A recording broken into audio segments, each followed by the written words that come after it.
Hello friends, welcome to my channel. అనామికపై చోటు చేసుకున్న ధాన్యలక్ష్మి ఇదంతా ఎలా జరిగిందో మనం ఈ వీడియో తెలుసుకుందాం.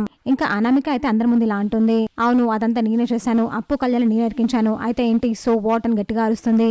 దేనికి ఇంట్లో వాళ్ళందరూ షాక్ అవుతారు. నేను భార్యగా పనికి రానా? నా మొహం చూస్తే నీకు అసహ్యం వేస్తుందా? అందుకే కదా అప్పుతో తిరుగుతున్నావు. ఇప్పుడు ఏ మొక్కను పెట్టుకుని తిరుగుతావో తిరుగు, నేను చూస్తాను.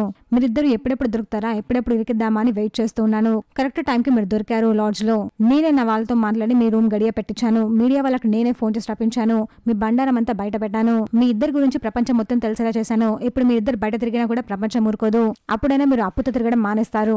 ఏంటి నేను చేసిన తప్పు? ఇందులో నేను చేసిన తప్పేముంది? స్నేహం పేరుతో ఇంకో అమ్మాయిని వెంటేసుకుని తిరుగుతున్నాడు మీ కొడుకు. అతను అనడం మానేసి అందరు నన్ను అంటారేంటి అని అనామిక సీరియస్ అవుతుంది. మీ ఇద్దరి మధ్య సంబంధం ఉందని క్రియేట్ నేను చేశాను, మీడియాకు తెలిసేలా చేశాను, అయితే ఏంటి అని అనామిక అంటుంది.